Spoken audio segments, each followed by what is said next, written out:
Hi and welcome to the HackCess Show. It's the place where you can find life hacks on how to become the best version of yourself and achieve your goal. We show you how to walk the talk from successful people. Today we're joined by Lily Streams. Hey Lily. Hello. Hi. Glad to have you on the show. Thanks for having me. So you want to tell us a little bit about what you do? Yeah, sure. So I'm Lily. I'm an actor. I'm also a director, writer and producer. And I'm based in Essex, which is in England. Yeah, so that's basically what I do. But I guess we'll talk more about it throughout the whole interview. But definitely. Yeah, so that's in a nutshell. So how did your vision change from the beginning? You know, since like the beginning, maybe you had like the dream of being an actress, and now what's your vision like right now? I mean, I've always wanted to be an actor since I was really young. I always went to drama classes and kind of always knew that's what I wanted to do.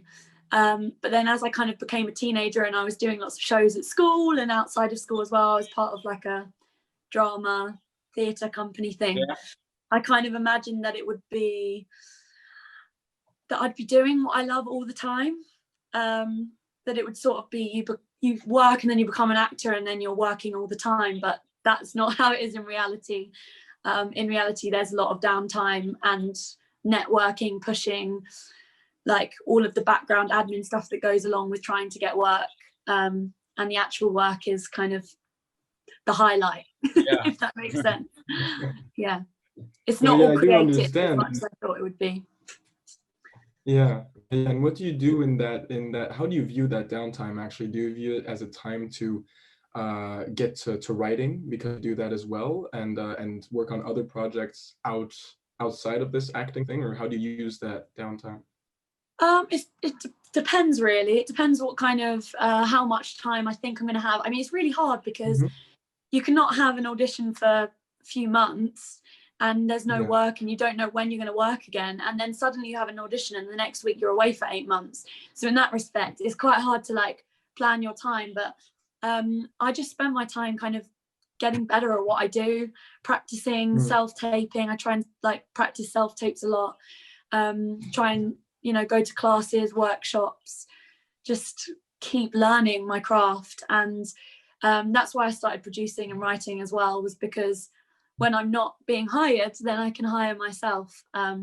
So I own a theatre company and we're producing all the time, writing, and looking towards different projects. And then if the project happens to go ahead and I'm away, because last year I was on tour, but we had a project planned at Christmas. My business partner ended up doing the show and we just cast another actor and had a different director in.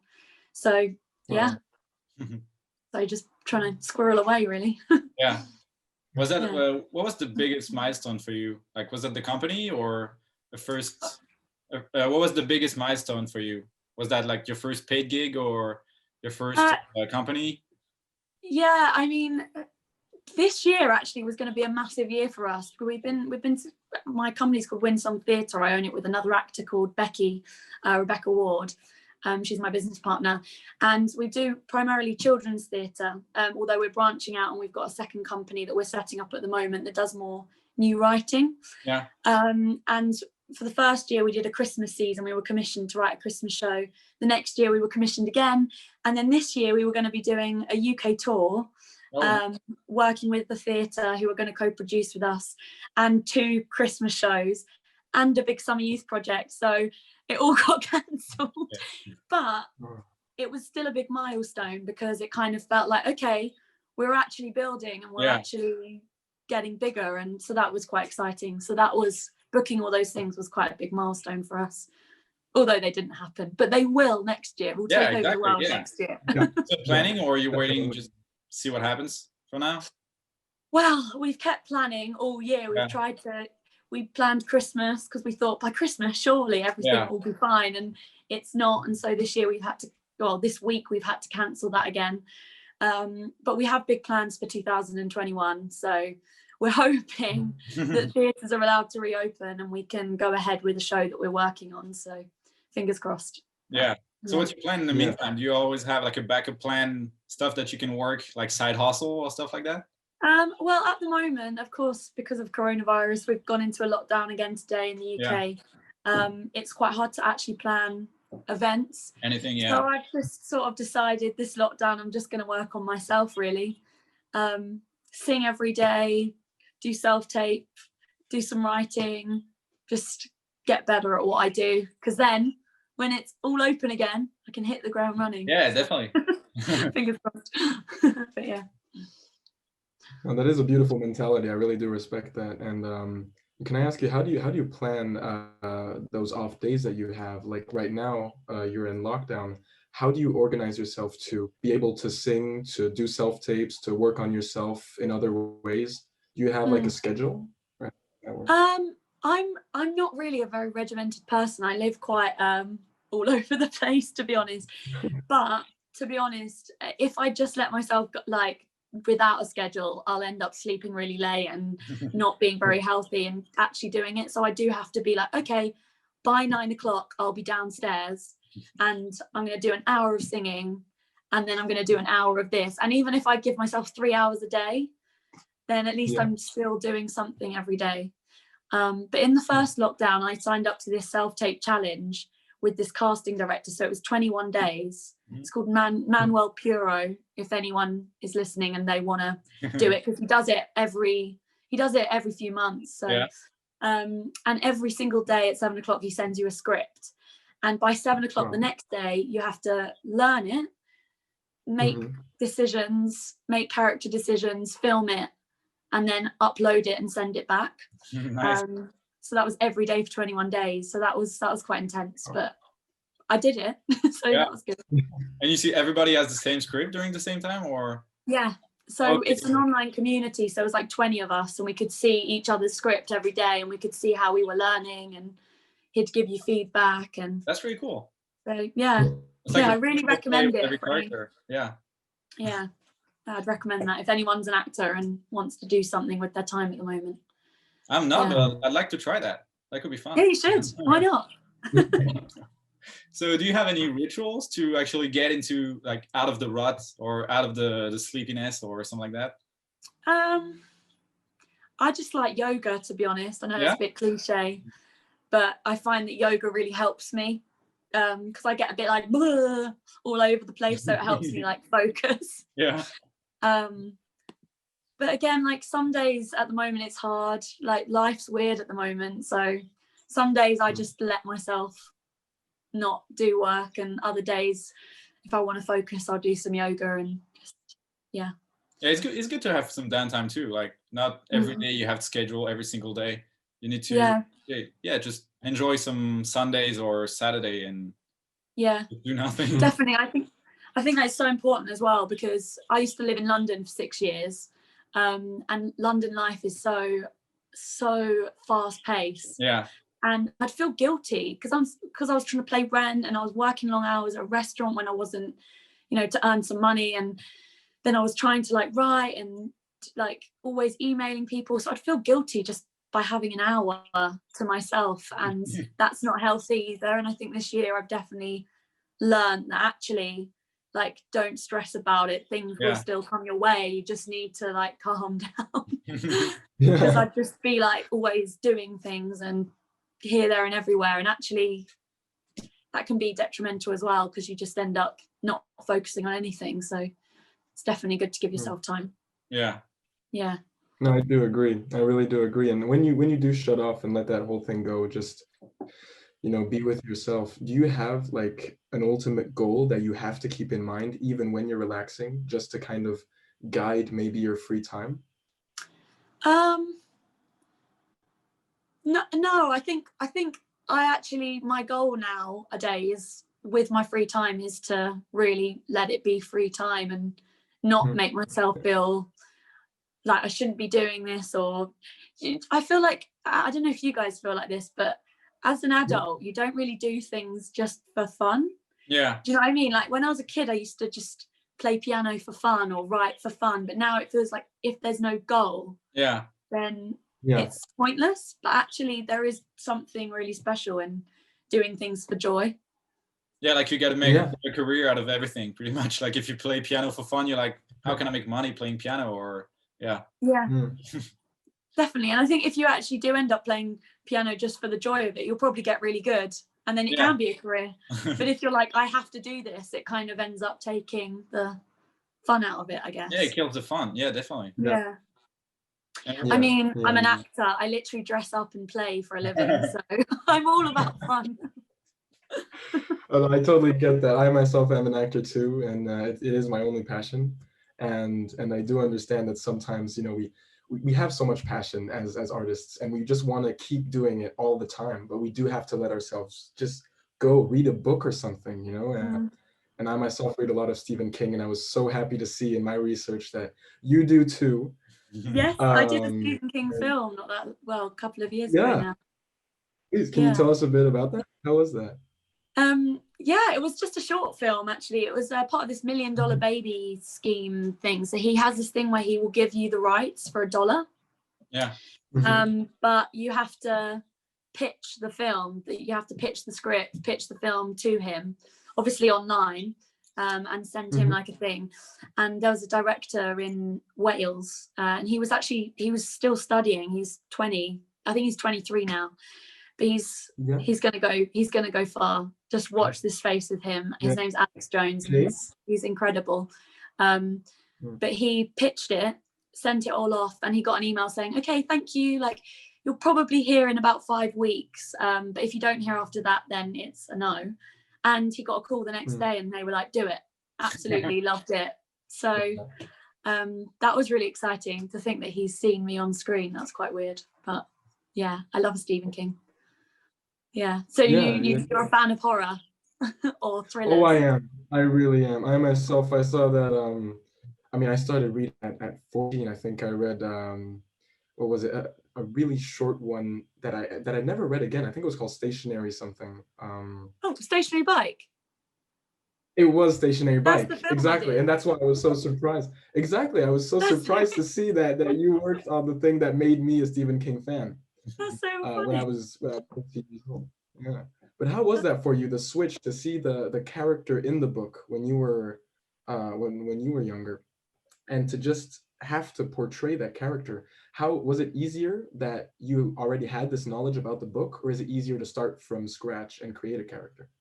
I don't know. There's joy in both, really. Sometimes it's nice to get some kind of some material to work from, like when you know a writer and his work, and you know a kind of style. It's quite it's fun to like then make that your own, but it's also fun to completely make up your own character.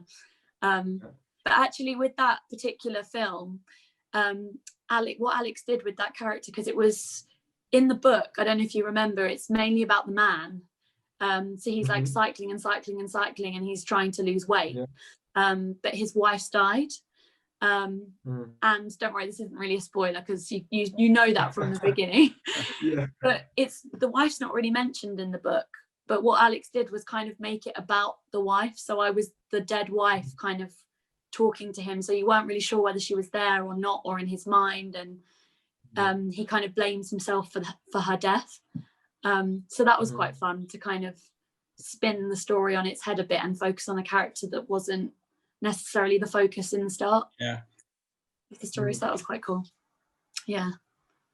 But that's so funny that you read that book. Yeah, it's quite an unknown one. It is. Yeah. What do you think are requirements to be like a successful actor? Dedication, for sure. I don't know if you can agree or disagree with these, Leo. Dedication, I'd say. Resilience. You have to be prepared to keep going and going and going. A sense of humor, I would say, because it's a funny old business, and sometimes you just have to laugh at it in a way. If you end up doing ridiculous things and you end up being like rejected a lot, and you just have to sometimes be like, this is hilarious, what am I doing? So yeah, that's what I would say. Resilience, what did I say? Resilience, determination, and a sense of humor. And a love for it. You have to love it, otherwise do something else. And you keep educating yourself when you like, in a time like this, when you just work on yourself all the time.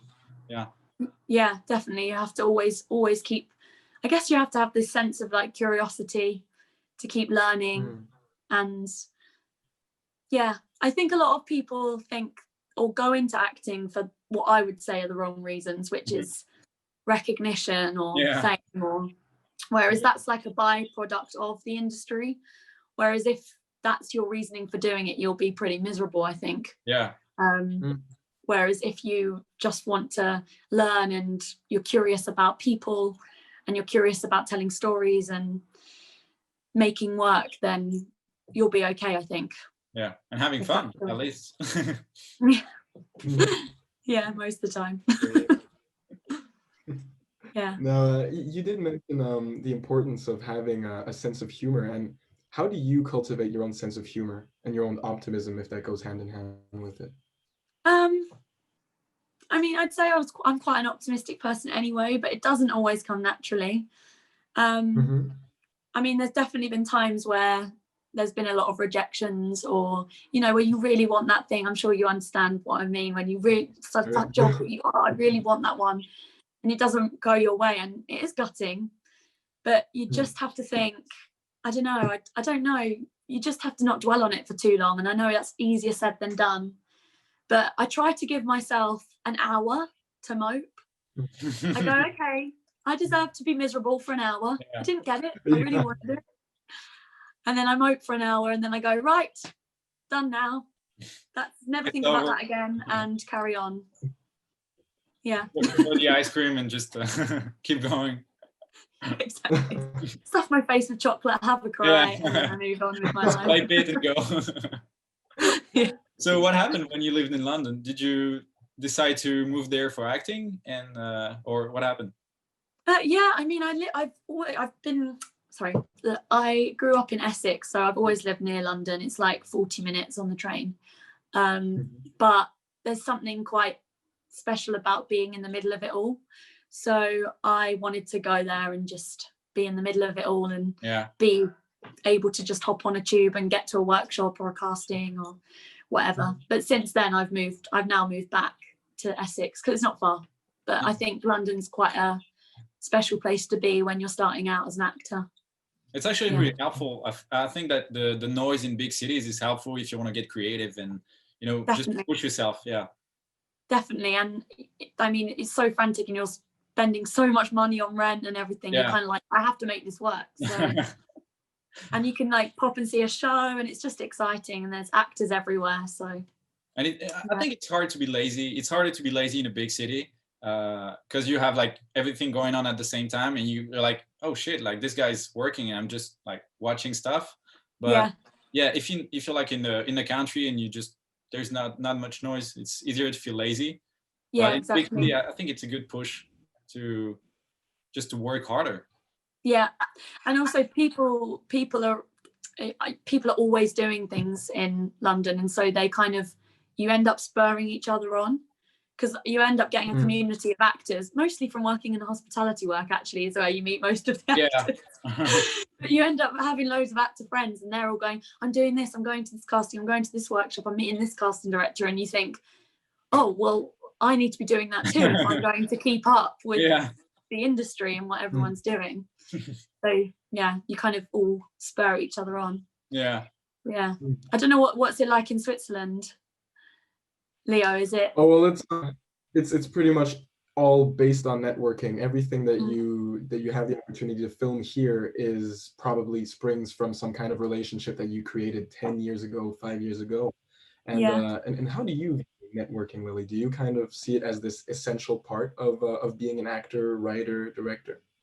I mean, it definitely is a lot about who you know, not what you know, a lot of the time. But I'm a firm believer in networking to come from a place of like, hang on, how do I say this? Instead of it being forced and like needy and using someone for your own gain, I don't like that. I don't like just talking to someone because they can do something for me.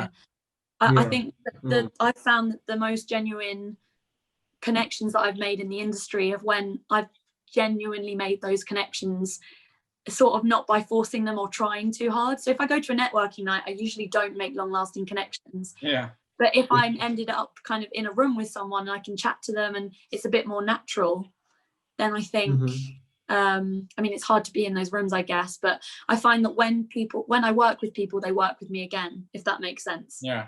So it's It it's a bit of a catch-22, but I just don't like that thing of using someone, really. I know it's hard though. I think something that's helped in recent years actually is trying to see us all on one level, because I definitely think there's some kind of like, I used to think, oh, the casting directors are up here, agents are up here, and I'm down here somewhere looking up at them, hoping that they'll talk to me. Whereas actually, we're all in a business, right? So they need me to survive, like they need actors to survive, and we need them. So it's more like when you think of it as a mutual conversation, like any other business conversation, where you'd just be like, hey, like we can help each other. I think that's when it's more fruitful. Yeah. That makes sense. I don't know if I just rambled then. No, it's ironic. Like I like the catch-22 reference, but yeah, when you're going to networking events, you're actually not, you're gonna meet people, but if you want to have meaningful relationships, it's everything outside of networking, and then you can do stuff for people and they do stuff for you. Yeah. It's more, I don't know, meaningful. Yeah, definitely. Yeah, definitely.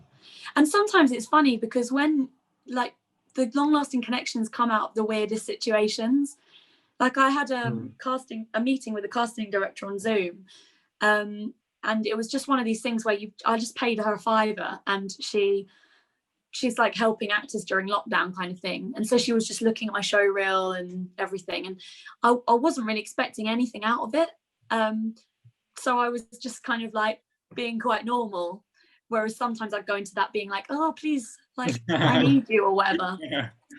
And we ended up going for dinner and just having like a really lovely evening together because we got on so well. Yeah.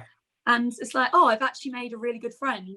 And like, yeah, we might be able to help each other in terms of acting at some point. You never know. She might be casting someone who's like me, but if not, then I've made a friend. And yeah, I think that's the nicest way to look at it, to be honest. Yeah. Yeah. And how much of that, optimism do you have to bring, do you think, to a meeting with a casting director or with someone that you're going to work with in order to tell them, I am able to do this role, but, do you have that kind of dark side that you do need to make a character nuanced? How do you kind of handle that duality? Do you mean in like an audition setting? Yeah. Hang on, sorry. Can you say that question again? Because you broke up a little bit. Sure. Sorry. I think I missed like a really important chunk. I was like, Oh, sure. No problem. When you go into a casting, you wanna affirm that you're going to be able to do the work and be this optimistic person outside of the role to tell them, hey, I'm here, I can do this.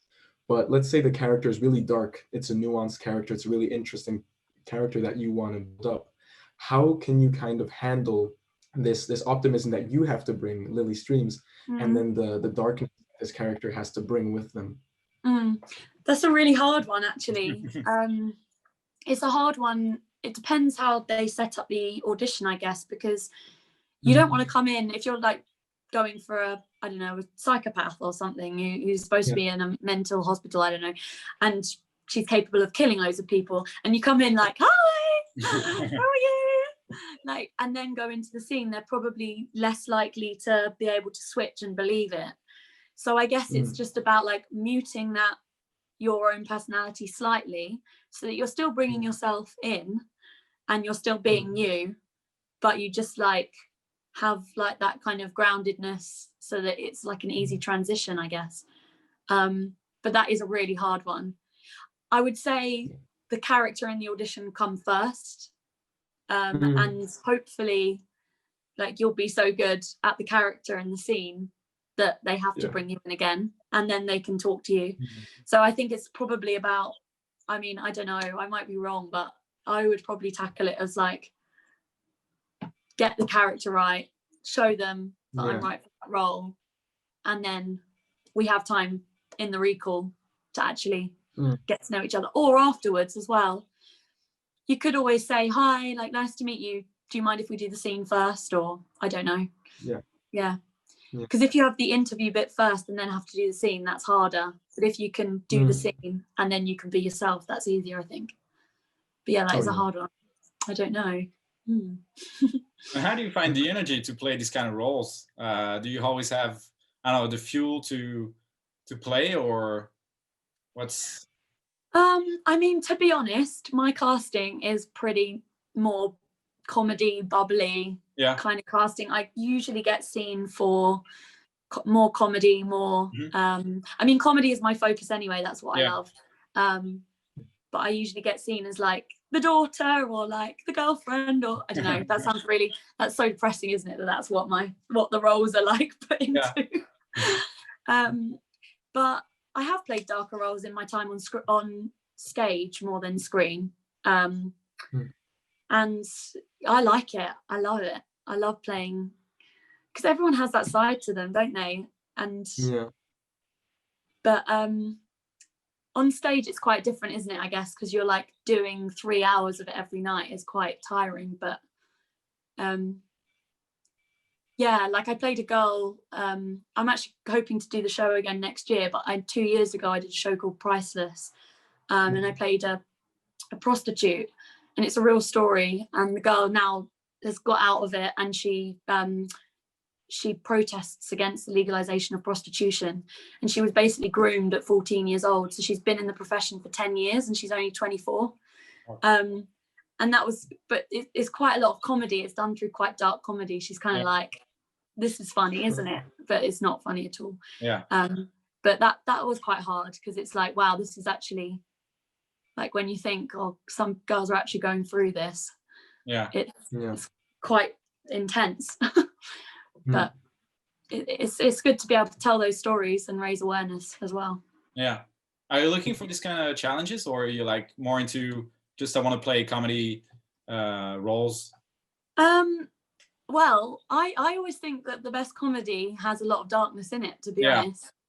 And I think that like some of the best comedies have moments where you're like, oh wow, that's really hard hitting, actually, when you think of it. So I like those kind of comedy roles rather than just like the 2D kind of characters. I like playing roles that are on the surface quite like upbeat, but then underneath it all there's like all of this stuff going on. And it's how do you like work that in a monologue? Because crying and drama and, you know, like those scenes are obviously really hard hitting and really hard to do. But I like a role that's like, I played I don't know if you know the play Closer. Do you know Closer? Yeah, definitely. By Patrick Marber. So I played Alice in Stratford in London 3 years ago now. And that was an amazing character, because she's so like naive and young on the surface, but like there's so much damage. So much damage there. And that was probably my favorite role I've ever played. I love that. In fact, that is my ideal role. Give me Alice in every situation. I think it's the most fun. You have like the comedy, but it's like depressing at the same time. But it's like you gotta take it with just a light approach and not just go deep into it and get depressed. You gotta laugh about it. These roles are like really awesome. I like it. Yeah, I like that. And since you're a writer as well, can I ask you, how much of your acting do you use for your writing, or vice versa? How does writing help you with your acting? I mean, my acting helps with the writing, because I know what it is to take a script and put it like bring it to life. I guess this sounds a bit selfish, but I usually write for myself, because I write with my business partner Becky, and we usually, well, up till now, to save money as well, because it's cheaper if we put ourselves in it rather than pay ourselves and 2 actors. So that's kind of always how it's worked, but we've always written for ourselves. And then obviously we can cast someone else if need be, but so in that respect, we know what we're like as actors and what we do together, and so we're always writing with that in mind. So I guess it's kind of like your own voice coming out, if that makes sense. Yeah. Yeah. It does, I don't know. Yeah. And how do you tackle new projects when you work on something new like that? Do you have a process for starting, or how does it work? Yeah. I mean, we always co-write, so that brings challenges, and like good and bad challenges. Yeah. Not really bad challenges, actually. I don't know why I said that. It's so what we do. Hang on, what do we do? So we have a brainstorm about different ideas, what kind of stories we could tell. It depends if we have already a specific thing in mind, or rather like writing for Christmas. Yeah. What like moral do we want? What do we like? What do we want to say? Then like what characters can we do? So we sort of like build up this picture, but we usually do a few different ones, and then we choose from those different ideas. And so we're like, okay, this is going to be our story, and then we go, okay, what is like the dramatic point, or like what's the climax? So we start with how they want to start. Sorry, hang on, this is weird to explain. I've never explained it to anyone. Okay. So we come up with ideas, story, like very brief story. Then we start with what we want the start to be, where we want the characters to start, and then where we want them to end, so we know like the overall journey. Yeah. Then we have to decide, okay, what's going to be like the crisis point, because there's always a crisis point to every good story, right? Okay, we've decided the crisis point. Then we need to go, okay, to get to this crisis point from the start, what needs to happen, basically. Yeah. And then we have to go, okay, and then from the crisis point, how do we get to the end? And then we write down a scene by scene breakdown, so what we need in every single scene to achieve all of those points, basically. And we might throw in, okay, what like we want there to be like a moment where the characters come together, where would that fit, or I don't know. And then we write down a scene by scene breakdown, so that we've together got the whole structure. And then we'll just be like, I'm going to take scene 1, okay, I'm going to take scene 7, okay, I'm going to look at scene 2 today, and we'll just like jump around the script, whatever we feel like we want to write. Yeah. Sometimes I'm like, I want to write an argument scene. So I'll be like, I'm going to take that scene, and then so that's kind of what we do. And then randomly a script happens. Yeah.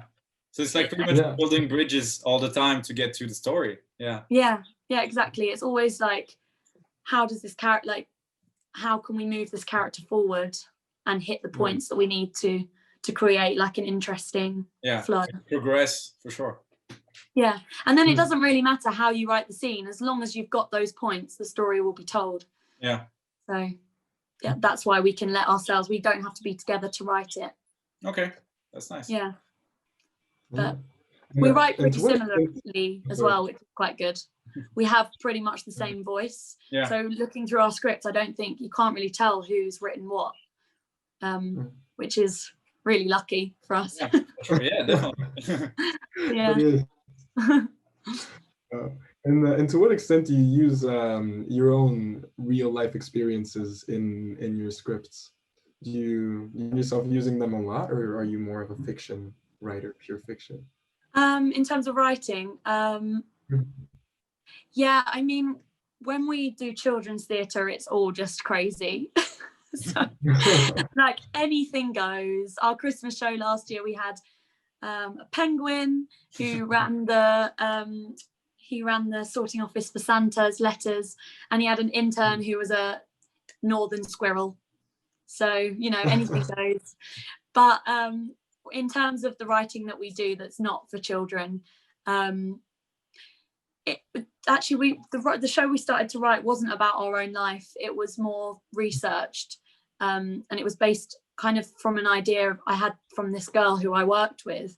It was called Lines. You're going to think I'm obsessed with sex industry, but I'm not, because I did the prostitute show. But this is about cam girls, webcam girls, and I had a friend who did that, and she was married, and like she worked in a cafe, and you'd never know that she had this massive life, like secret life, where she'd do cam work. And I just found that fascinating. So we ended up kind of researching that and doing interviews, and we kind of got waylaid on the projects. We've put a halt on it, but the idea will be that we'll end up like sitting off screen and watching girls do it. And maybe, I don't know if I'd do it myself. I'm not sure. Maybe just to see what it feels like, but I'm not sure. But yeah. That's pretty awesome to start with an idea that you find and just like go with it and build around it. Yeah. Awesome. Yeah, definitely. And I think you find as well, when, especially with something as, I mean, there's so much going on with that kind of industry, that you kind of discover things on the way, and maybe you don't really realize at the start what the show is going to be about or why you're making the show. It's just an interesting idea, and then like halfway through an interview you're like, whoa, that is a massive moral question that we can use, and actually this is why we're making the work. And so it doesn't always come at the start, if that makes sense. Yeah. And do you have specific goals in mind, like I don't know, the amount of projects you want to create every year, or some target that you want to hit? I mean, primarily I am an actor, so I kind of want to be, in the end, working pretty consistently in TV. So my ideal would be working for BBC, Channel 4, and like Netflix, Amazon, but like working pretty consistently. But in terms of writing, to be honest, my own personal goal that's trying to change this year is I'd love to get more into TV comedy, and then end up like writing comedy for TV as well. But yeah, so I think I don't know, it's hard. My goals keep changing at the moment. Not like they're always still the same, but I'm like kind of realizing where my path lies. And it's changed quite a lot this year, I think, because of coronavirus. And well, this year is kind of different, but when the environment changes, you have to adapt your goals, I guess. And definitely. You can't really be like, I'm gonna do 20 auditions a day when you can't actually leave the house. So it's a little tricky.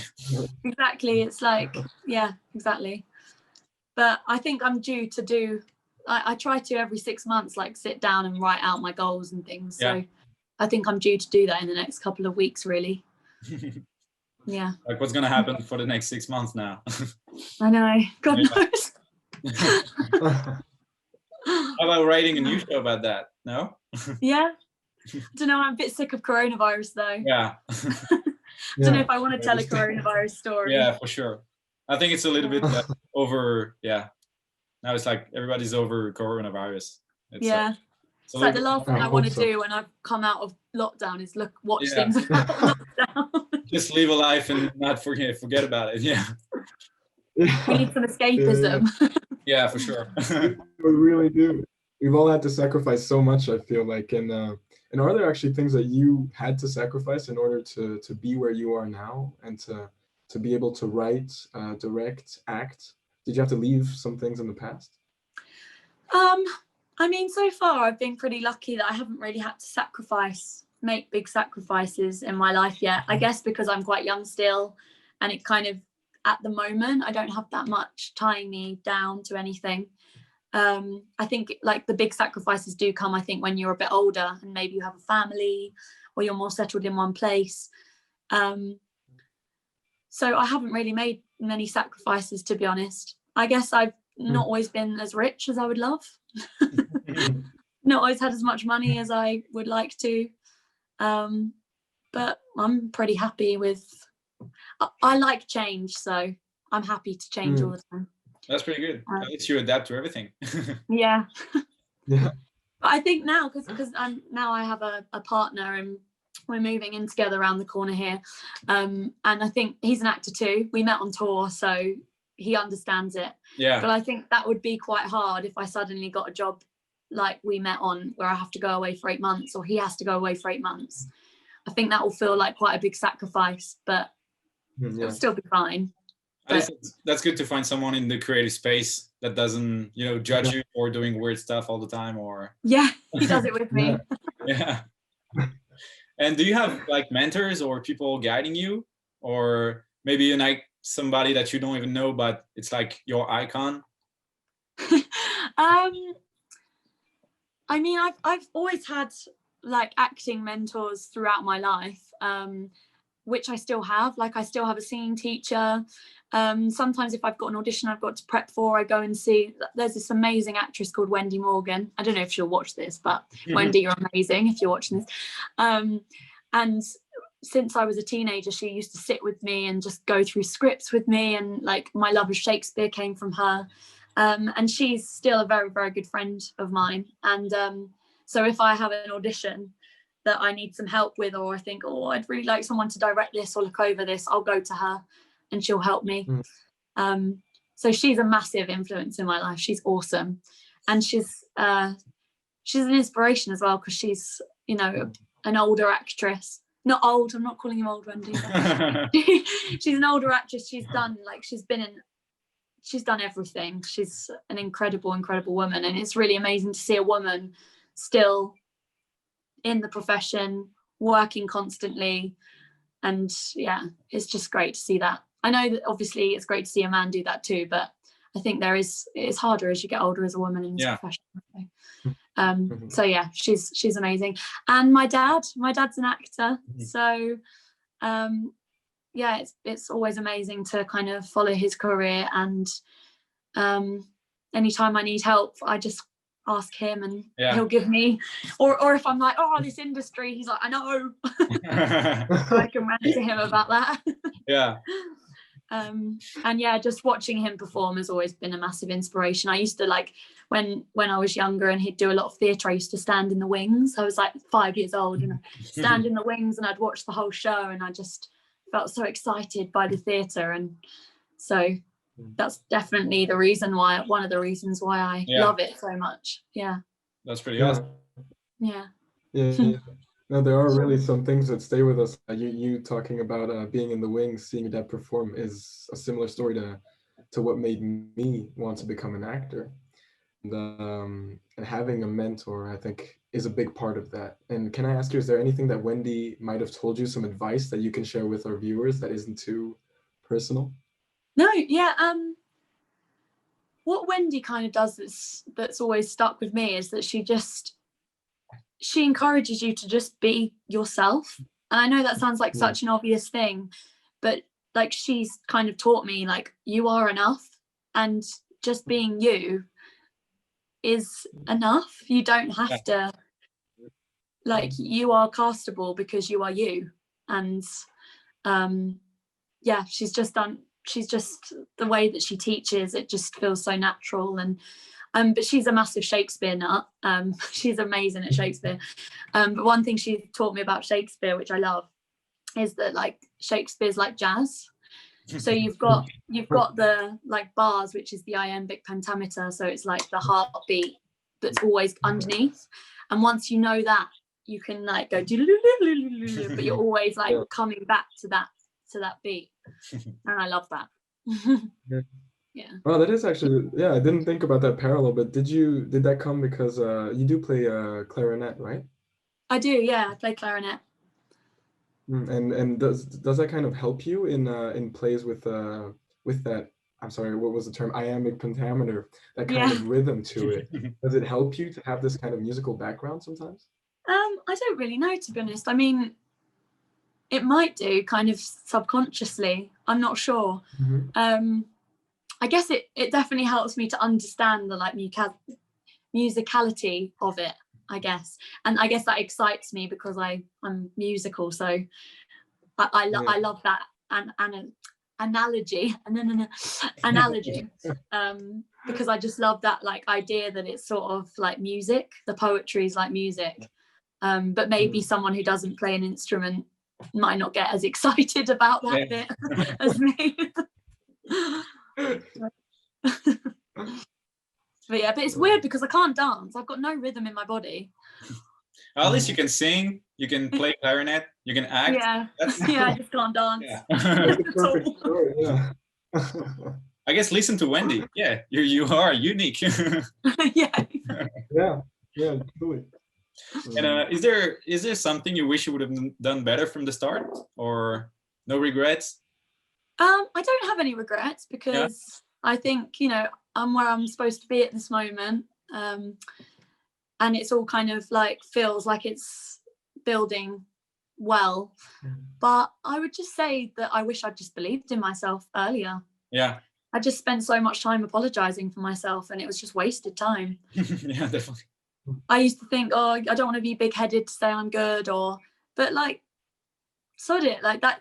This is what I do. Like, I'm good at what I do. I've spent my whole life trying to be good at it, and I think I'm good at it.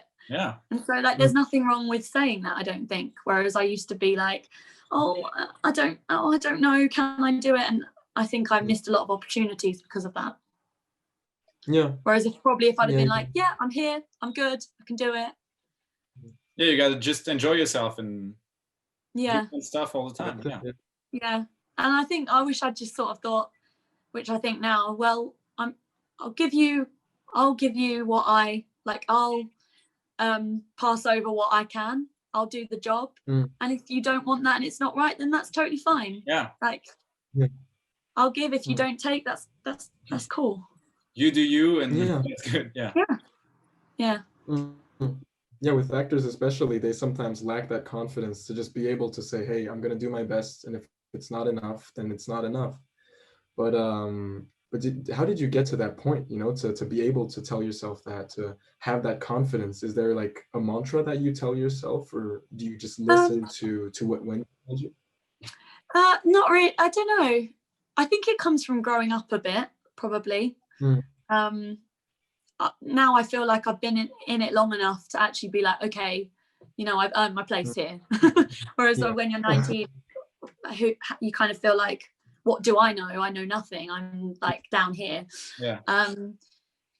But also through my theatre company and directing and writing and producing, I've ended up casting a lot. So I've sat on the other side and held auditions, and like, you see, like, we had auditions last year and so many actors were so good. It was like the talent in the room was just like made my heart so full. And I just thought, oh my God, how am I going to choose? You're all amazing. Gotta have them all. I just thought it's really not about not being good. It's just like the tiniest thing can make you choose one person instead of another. And like, it's just for that particular role. Like, if I was casting again, half of those actors I'd happily bring back into the room. So you kind of, that's helped, I guess, seeing, oh, okay, it's not as black and white of you're good or you're not, or like you can do it or you can't. It's just, are you what they're looking for, and are you right for this particular story, and that's it. So yeah, that's helped. And also, like, of course, the person sitting on the other side, the casting director, wants you to be good. They want the best for you. They're not sitting there judging you, and which I used to think they were, kind of thing. I'd be like, oh, I don't know, I just thought they were judging me, but they're not. They're just humans. So, Yeah. And regarding your company, how did that happen? Was that a long life dream, or did it just happen along the way? No, it just happened. I went on tour and Rebecca was the other actress on tour with me. So it was two of us in the show, and we were traveling in this big van around the UK. And luckily we got on, because it was just two of us for months. But we kind of, when we were on tour, we kind of had all these like jokes of, oh, we should set up our own company. Oh, we could do this. Da, da, da. And then one of the theatres we toured at, we just got on really well with the production company, like the people who were doing the programming. And they kind of were like, oh, we'd love to work with you guys again. So then we were like, oh, should we just say that we're setting up a theatre company and see what they say?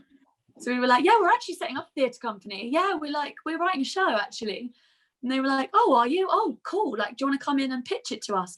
So we were like, yeah, we'll have a meeting with you. So we went in. We had no idea what the story was, no idea about anything. So we were like, yeah, chatting to them, went in for this meeting, and they were like, great. So if you could get the production pack to us tomorrow morning, that would be great. And then, like, if we like it, we'll book the show. So we're like, cool, sure. And then we just went to Zizi's, or a pizza restaurant. We were like manically, like, wrote out this story, made a production pack, put loads of pictures. After like 5 hours, we're like, oh, we've got quite a good show here. So we sent it off the next morning and they bought the show. That's and awesome. then we were like, that's it. So we have to be a company now. So we registered as a company, and then it went on from there, really. So it was weird. Wow. That's a great story. Yeah, that is amazing how that can come from just a spark of confidence. One day you can just start something like that. That is beautiful. Yeah. I guess that's the other thing. I just literally don't just go with it, and you sort of talk your way into knowing what you're doing. Yeah. Yeah. All right. So maybe one last question. Okay. If you could tell the viewers something, maybe give them some advice or about becoming an actor or being more, I don't know, having better confidence, something like that, maybe. Whatever you want. So for people who want to be an actor, but advice for people who want to be an actor, I would say that if you want to be an actor, just go for it. Don't let anybody tell you no. Don't let anybody tell you you can't. Don't let anybody tell you what's your plan B. Go to university first. No, just do it. Like, you have to just do it. Try and see as much theatre as you can. Go to as many classes as you can. Do as many shows as you can, and just hone your skill and love what you do, and tell stories that are true to your heart, and then you'll be okay, I think. Yeah, don't give up, basically. That's what I would say. Just be yourself. Yeah. Do stuff you like to do. Yeah, it's your life. Exactly. Got to do it. It really is. Yeah. All right, Lily, do you have anything to promote? What's your current projects, future projects? I know you have a lot of future projects now, but no, too many things. Yeah, so okay, what do I want to promote? So I've just produced a radio series. It's called Stuck. It's a comedy. It's a 6-episode sitcom about people who are stuck in a lift in an estate in Croydon in London. We haven't put it out yet. It will be coming out in January 2021. But for now, you can follow what we do on Instagram. So we've got an Instagram page, and it's @stuck_production. We'll put a link in the description. _production. Yeah, follow us. Keep updated. We're hoping to write it into a TV series at some point as well. We've got an amazing cast. The lead's just filming for a Channel 4 drama at the moment. So yeah, give us a follow. I've just filmed a film called How to Survive the End of the World, which is an independent film feature about the apocalypse, which is very fitting for this time. Again, that's going to be coming out in 2021. So keep an eye out. It's on my IMDb page. It's my name's Lily Streams. So yeah, and you can follow me as well @LilyStreams, and keep an eye on what I do. My theatre company is called Windsong Theatre, so we're @Windsong Theatre. But if you follow me, I put out castings and things as well. So get in touch. Yeah. That was a great interview. All right. It really was. It really was. So what are you leaving? What are you going to bed with, like in your mind? What are you taking away from this interview? I love the fact. Well, one of the thing that kept coming was, believe in yourself, do what you love to do. You got to have confidence, and you're unique enough. And I love that. It's so hard to be a creative person, and even if you're not in a creative space, even if you're just working a 9-to-5 job at a company or anything you can do, even if you're unemployed, you're unique. You have a unique personality. You have a unique face, unless you're a twin, but that's a different story. And you're a unique person. So just take advantage of it, and be confident. I think it's a great takeoff. With that. How about you? Well, to me, it just reaffirmed an idea I had about artists. And I think that I read this quote saying that if you took a piece of your brain equivalent to the size of a sand grain, you have about more than 1 billion neurons in that, more than 1 billion cells of life. And so we have so many in our body that we're kind of this endless energy that we can do so much, you know, we can think everything's endless kind of. And it just reaffirmed that to me because Lily Streams, she's a clarinet player. She is an actor, writer, director, producer, and is actively working in all those areas. So I just feel like there's so much we can do if we just believe that we're good enough. And so I'm gonna leave this interview with that in mind, that if we think that we're good enough, if we believe that we can do something, then we can. It's never not possible. Well, thanks so much for watching the HackCess Show. Don't forget to like and subscribe. Ooh, that was nice. You think they're gonna do it? Yeah, I think they're gonna do it. Yeah. All right. Go get lunch. That's what you want to do? Yeah, burger. Yeah. Ooh, yeah. Fries. Yep.